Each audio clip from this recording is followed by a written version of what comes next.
Como una forma de contribuir a la sana práctica de los deportes, resaltando su protección jurídica, presentamos Deporte al Derecho. Los temas que conciernen a la actualidad de los acontecimientos deportivos cobijados por la Constitución y las leyes. Deporte al Derecho. Una presentación de La Voz del Derecho.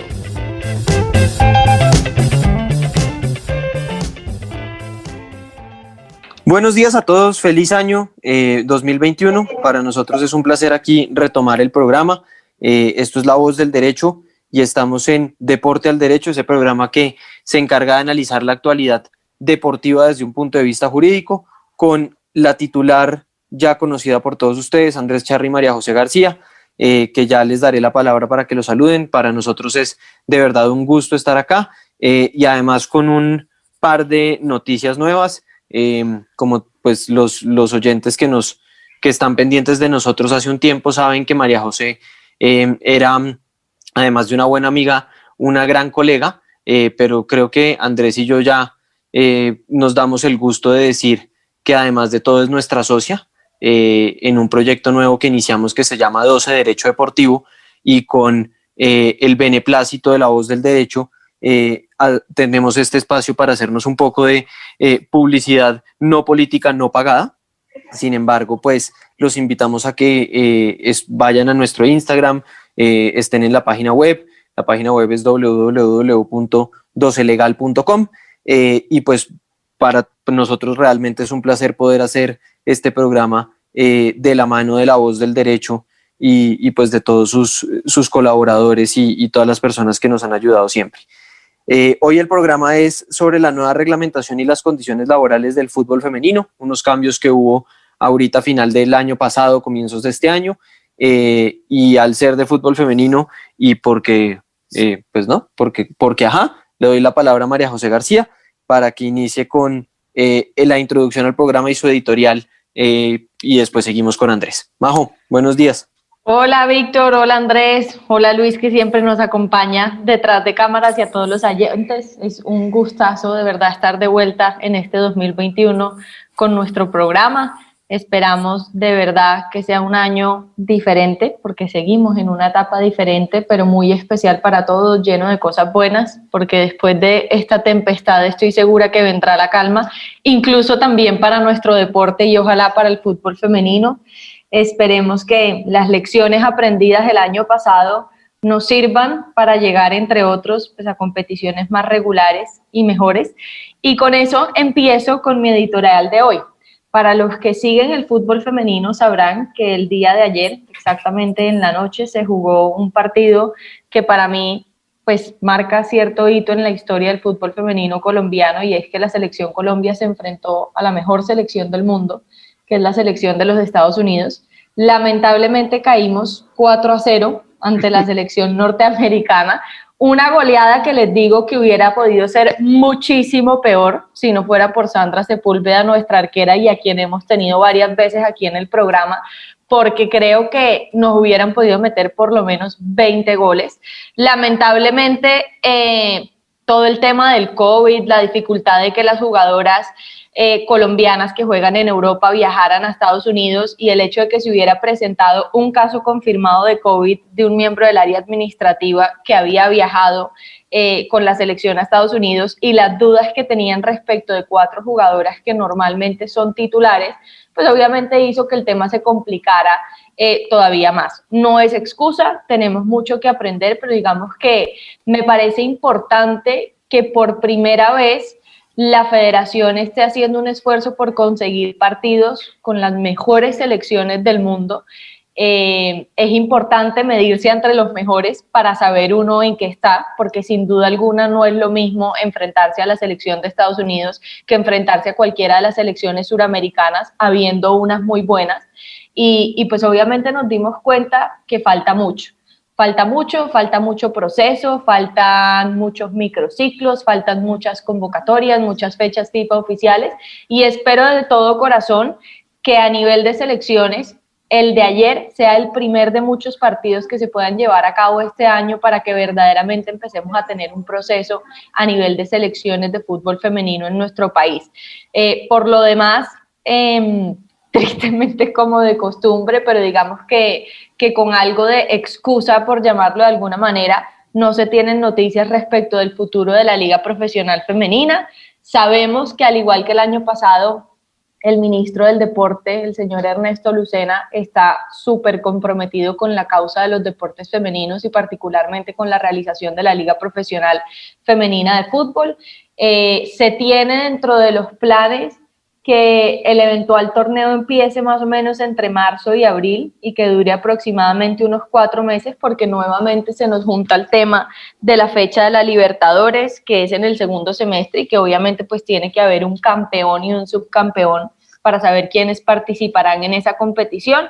Ya les tendremos noticias al respecto aquí en el programa. Y pues obviamente muy alineado con lo que vamos a hablar hoy, que son las modificaciones al reglamento sobre el estatuto y la transferencia de jugadores de la FIFA, que entraron en vigencia a partir del 1 de enero de este año, y que son bastante relevantes en la medida en que se introdujeron unas modificaciones, a mi juicio,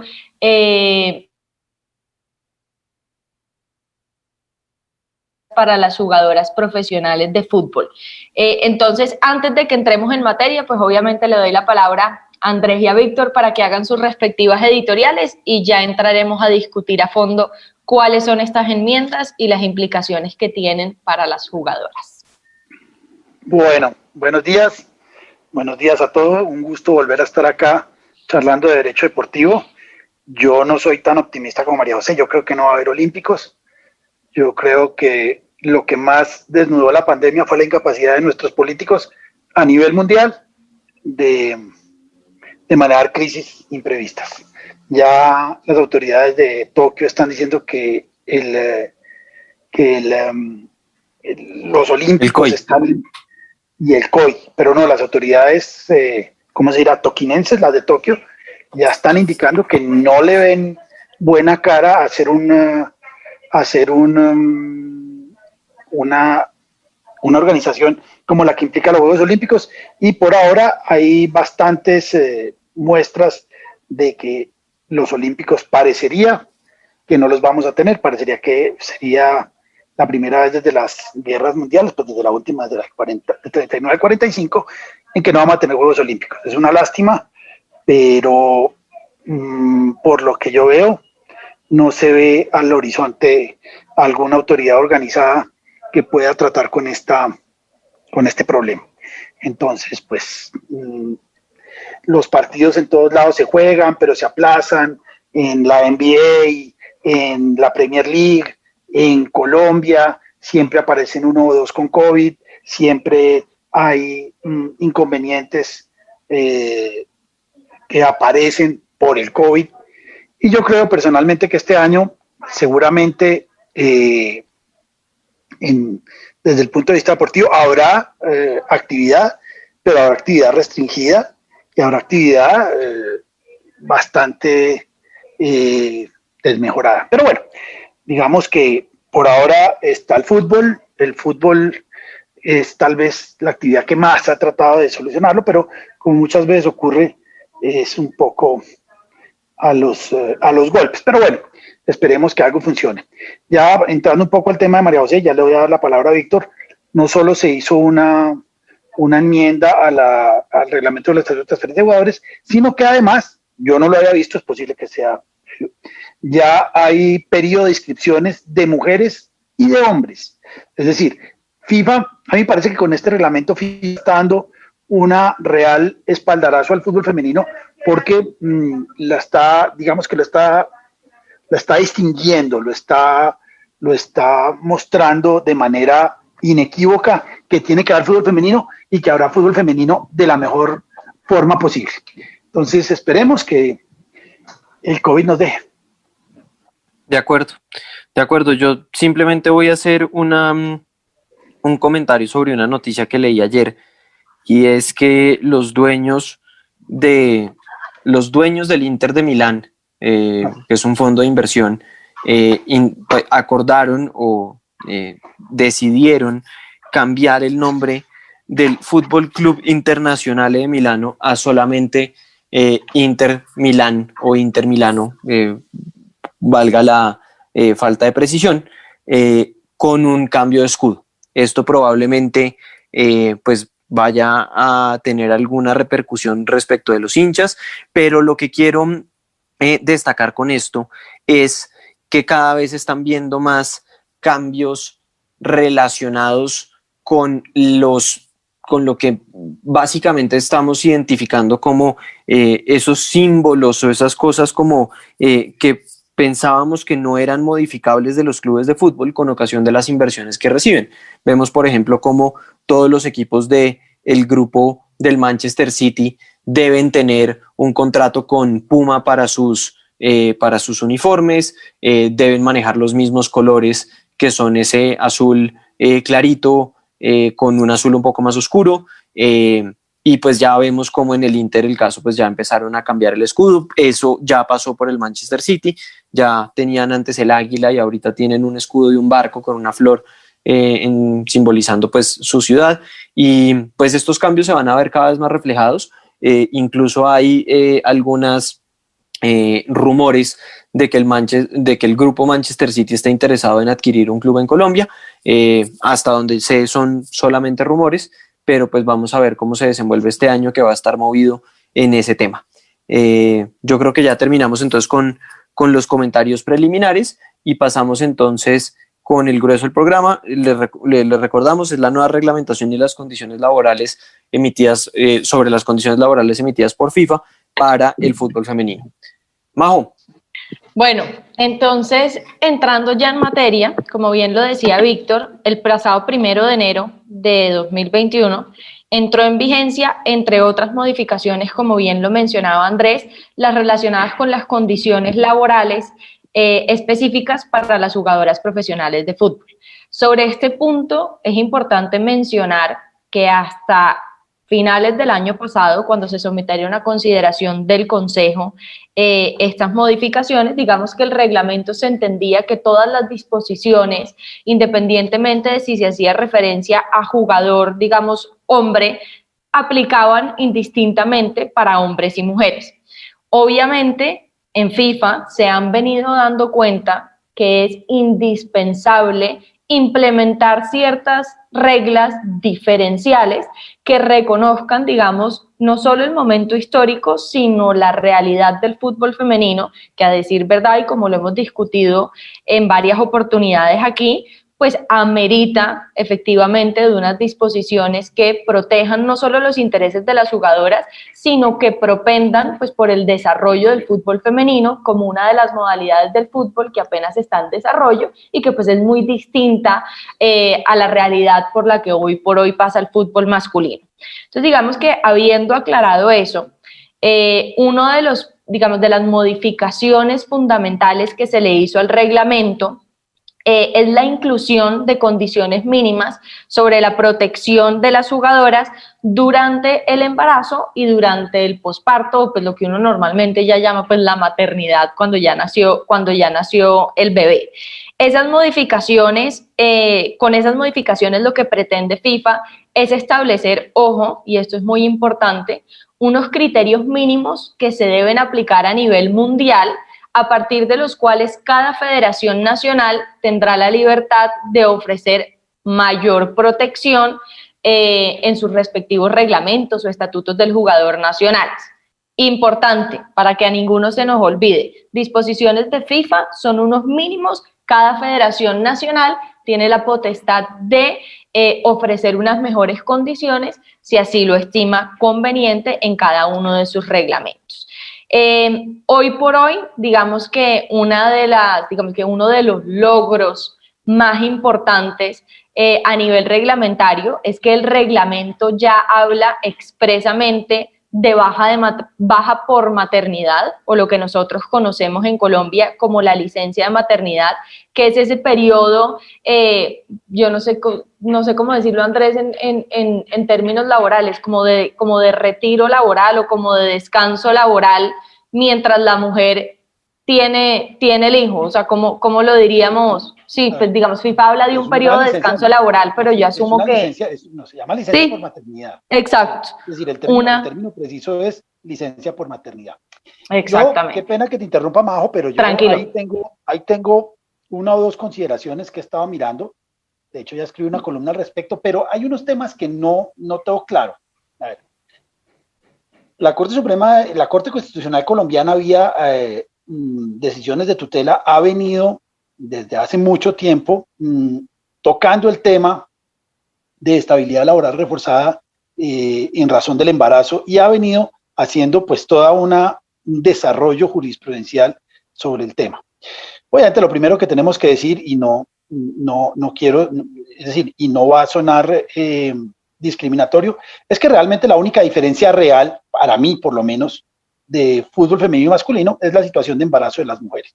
En eso pues no hay nada que hacer, no estoy diciendo que sea malo, pero es realmente la única diferenciación real que tiene el fútbol masculino y el femenino, y por lo tanto tiene que ser regulada. Pero repito, hay un aspecto que tiene que ser analizado desde esta doble óptica que siempre hemos indicado, y es lo que dice la legislación nacional, lo que dice la jurisprudencia, que en Colombia es tanto o más importante que la misma legislación, porque ya sabemos que acá nuestros honorables patricios de la ley no tienen a bien regular muchas cosas, y hay que hacer un estudio muy, muy serio y muy cuidadoso de lo que va a ocurrir, porque hay regímenes distintos, hay unas indemnizaciones distintas, pero repito, en Colombia, vía jurisprudencia de Corte Constitucional, hay una situación que no se puede negar y es la de estabilidad laboral reforzada por debilidad manifiesta en razón del embarazo. Entonces, es importante hacer esa aclaración porque tenemos que mirar, sin ninguna duda, tenemos que mirar los dos regímenes, el colombiano, el FIFA, y hay que ver qué pasa, qué hace la Federación Colombiana al modificar el reglamento, el estatuto del jugador colombiano. Es importante. Ahí, Andrés, un segundo antes de que continúes, para el efecto que a mí se me olvidó mencionarlo, las federaciones nacionales tienen hasta 6 meses para entrar a regular esto. O sea, más o menos en junio estaremos teniendo, digamos, la nueva versión de nuestro estatuto del jugador de la Federación Colombiana de Fútbol, en el que se incluyen estas disposiciones. Sí, es importante porque, repito, ahí va a tener que meter la mano muy fuerte un laboralista que sepa de este tema de estabilidad laboral reforzada. Hay una sentencia de unificación muy interesante que habla no solo del contrato de trabajo a término indefinido, sino también contrato de trabajo a término fijo, cómo se debe renovar de manera obligatoria el contrato de trabajo de aquellas. ¿Reglamentarlo? Pues pensemos bien. Yo esperaría que sí lo hagan. Yo esperaría que sí lo haga porque, y hay que aprovecharlo, este tema del fútbol femenino, por lo menos desde el punto de vista FIFA, es como una moda, y hay que aprovecharlo. Es decir, en FIFA se siente que hay una intención real de poner a jugar a las mujeres. Yo siempre he dicho que no es por un buenismo, no creo en el buenismo de FIFA, no lo son, además no tienen por qué serlo. Creo que es una visión clara del comercial. Negocio. Es un negocio. Eso para mí no me cabe la menor duda. Es decir, pensar que es por igualdad de género y porque las mujeres también no. Despreciando el 50% de la población mundial y que eso no tiene sentido. Yo no lo veo por otro lado.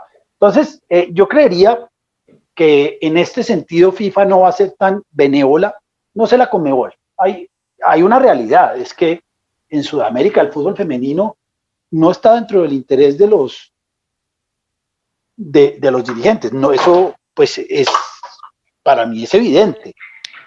Claro, pero digamos que con todo y que es una realidad que para los dirigentes en Sudamérica el fútbol femenino no es una prioridad, lo cierto es que esa presión que de alguna manera viene ejerciendo FIFA, no solo a nivel de federaciones nacionales, sino a nivel de confederaciones, ha surtido efecto porque, por ejemplo, el año pasado, en diciembre de hecho, se realizó por parte de Conmebol el primer foro de fútbol femenino suramericano de la historia. Ahorita, la semana pasada, lanzaron el primer manual de fútbol femenino, todo esto alineado con el programa de evolución Conmebol, que es, digamos, como el FIFA Forward que tenemos nosotros a nivel local en Suramérica.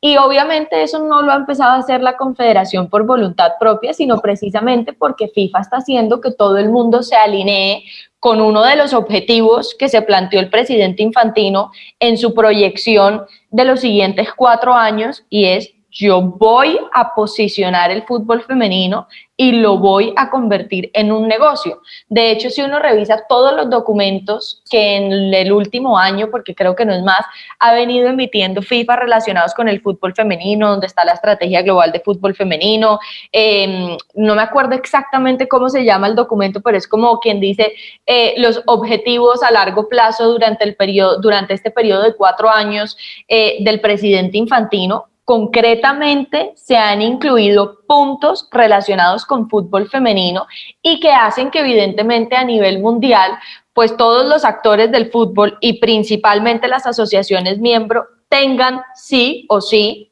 que alinearse con esos objetivos, que para mí eso es un punto que cambió significativamente, digamos, con referencia a hace 2 años.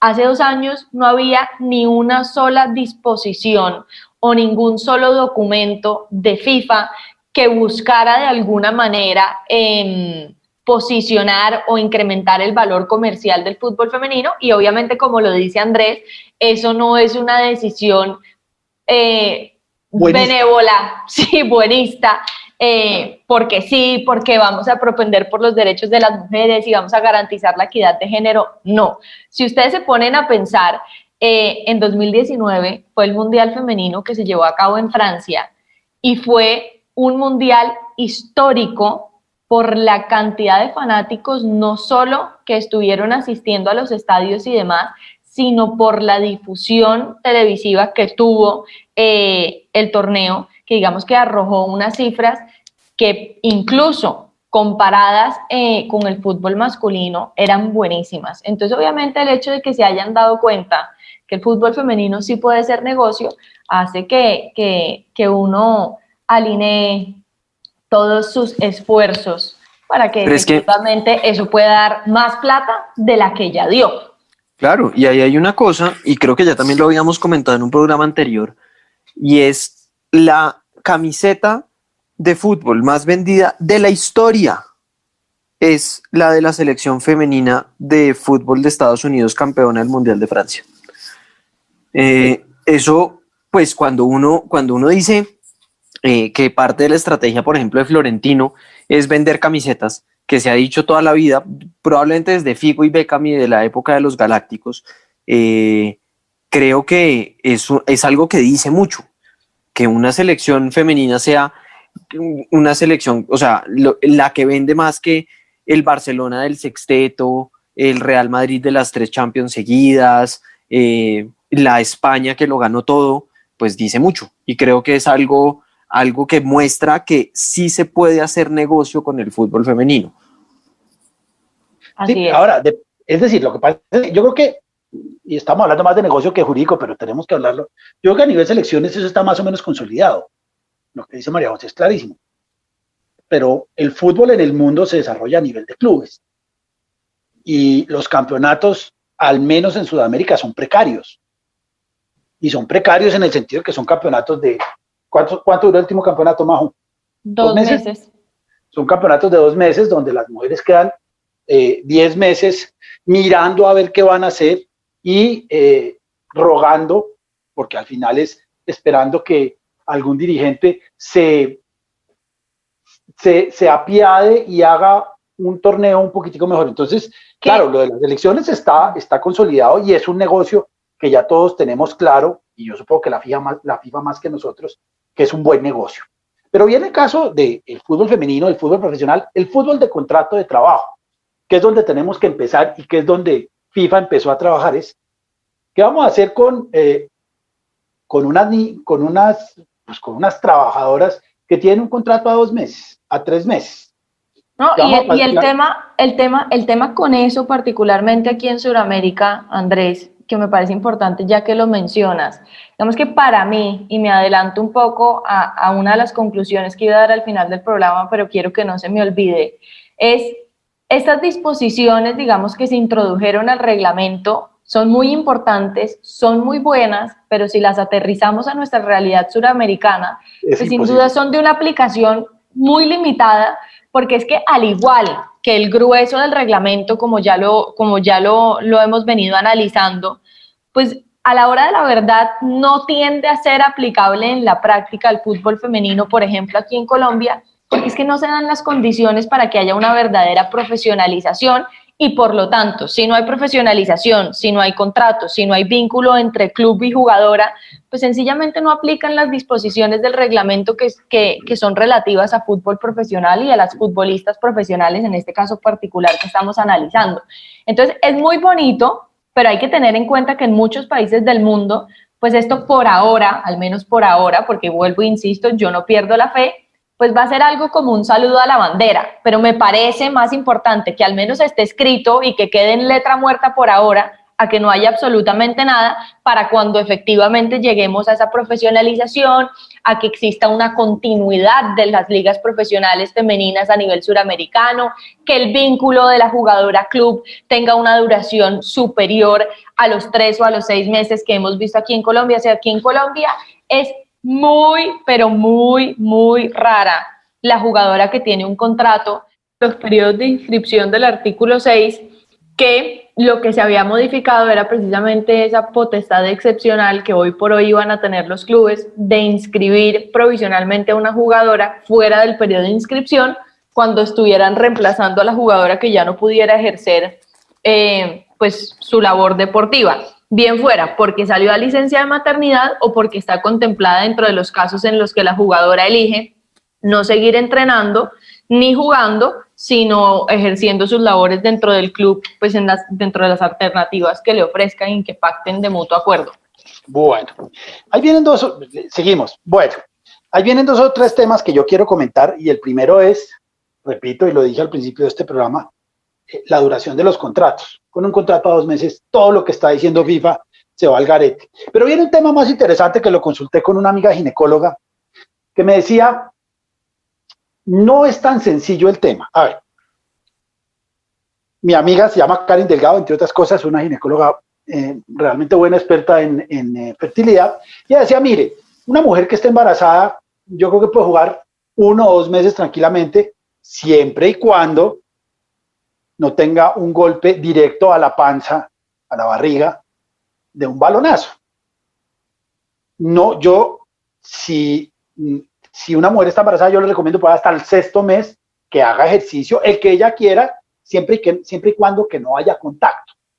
Entonces viene una pregunta que yo me hago, y se la pregunté a otra laboralista realmente buena, que es mi señora, y bueno, todo lo que estamos hablando es cierto, pero no será, y ahí me va a regañar María José, no será adecuado pedir un examen de embarazo a las candidatas a jugadoras profesionales. Repito, por lo que me dijo la médica, me dijo, mire, no sé qué tan bueno sería un tiro libre con barrera y una mujer embarazada en la barrera.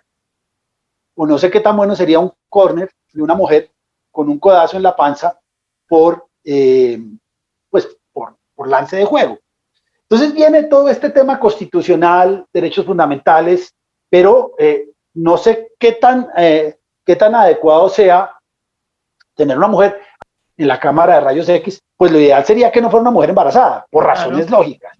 Claro. Supongo yo, y eso lo tenemos que estudiar, y lo vamos a estudiar, que los equipos podrían, no por discriminar, porque entre otras cosas acá, si le quita el puesto a una mujer embarazada, se lo va a quitar a otra mujer, entonces no está ese problema, pero habría que mirar, y habría que mirar con mucho cuidado, qué pasa con esa posibilidad que una mujer firma un contrato de trabajo hoy, y está bien, está físicamente bien, pero empieza a entrenar y va a tener un problema muy serio de salud. Yo sé, por ejemplo, que correr inclusive una maratón embarazada no es problema, si obviamente si la deportista tiene las condiciones para correr una maratón. Yo tuve el gusto de invitar a una secretaria que no sabía que estaba embarazada a correr 10K y los terminó. Y el niño hoy tiene 9 años, Víctor la conoce, el niño hoy tiene 9 años y no tiene ningún problema. Pero ese tema de recibir a una mujer sin saber si está embarazada o no, y repito, no es por temas laborales, porque es clarísimo, una profesora, una piloto de avión, no se le puede exigir un examen de embarazo, pero, y ahí viene mi pero, una candidata a futbolista profesional, ¿será que tiene el mismo régimen? Esperemos. Sí, a mí, contrario a lo que piensas, no me parece del todo descabellado.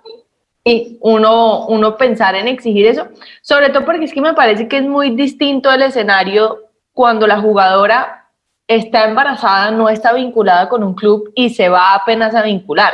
Caso muy distinto, donde yo sí te digo, no tiene razón de ser que el club la eche, es que durante es que no puede.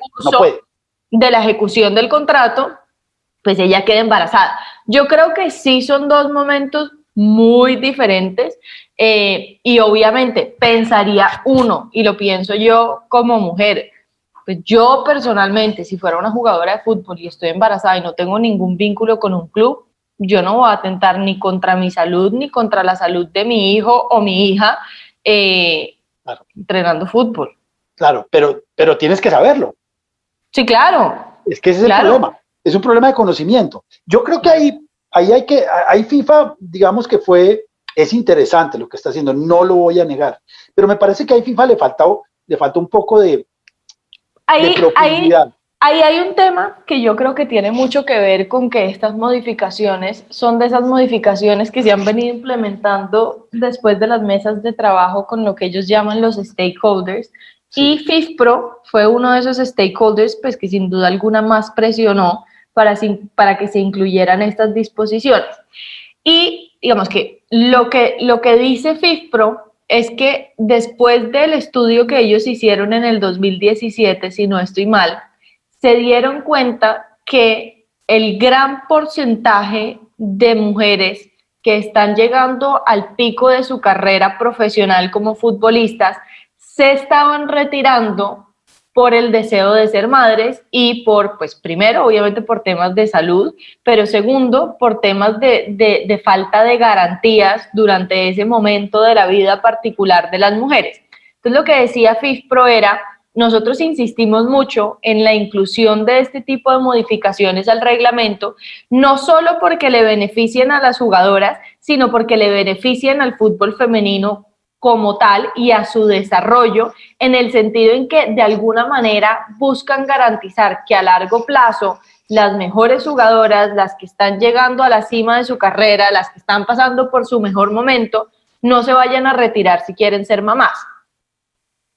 Claro, eso, digamos que este es un primer esbozo, el tema de una estabilidad en razón del embarazo y la lactancia, es un buen intento de FIFA. Habrá que mirarlo, habrá que verlo. Yo repito que para mí es muy complicado como equipo, y nunca he defendido los equipos, recibir una mujer sin saber si está en embarazo o no.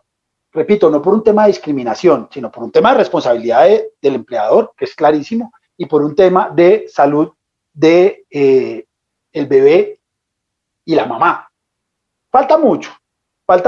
Este sí es un reglamento, este es un artículo eminentemente europeo, para contratos de trabajo a 1 año, pues por lo menos por duración de la temporada, que no es el caso en Colombia. En Colombia la temporada para mujeres dura 1 año, pero ningún club, eso sí lo puedo asegurar con toda tranquilidad, ningún club va a hacer un contrato a 1 año para una mujer. Los clubes acá van a tener que mirar muchísimo la jurisprudencia sobre estabilidad laboral reforzada y van a tener que hacer una serie de estudios sobre esta situación. Es un buen inicio. Yo aplaudo que FIFA piense en esto porque, pues, sin lugar a dudas, es una situación absolutamente natural y normal, pero pues que implica muchísimo cuidado, muchísimo conocimiento e implica un desarrollo juicioso del tema. Yo creo que hay que aplaudir a FIFA, esperemos a ver qué saca la federación. Yo supongo que va a ser una copia casi textual, aunque creo que tiene que hacer una consulta a sus laboralistas que les cuenten cómo es el régimen de estabilidad laboral acá, y al final veremos a ver qué pasa. El próximo programa viene otro tema que me gusta mucho, porque además está incluido en este nuevo camionado de reformas, y es el régimen de directores técnicos, que FIFA ya los equiparó a jugadores profesionales, y eso sí que va a cambiar el fútbol. Entonces, espero seguir charlando del tema. Majo, Víctor, nos vemos de hoy en 8 charlando sobre directores técnicos. Perfecto. A todos, muchas gracias. Muchas gracias por la sintonía. Recuerden que nos pueden seguir en La Voz del Derecho en Instagram, Twitter y Facebook. También a nosotros 12 Derecho Deportivo en Instagram. Y el programa va a estar saliendo todos los martes a partir de las 3 de la tarde en cualquier plataforma en la que oigan sus podcasts y también por el canal de YouTube de La Voz del Derecho. Para nosotros es un gusto y nos oímos la próxima semana. Un abrazo. Como una forma de contribuir a la sana práctica de los deportes, resaltando su protección jurídica, hemos presentado Deporte al Derecho.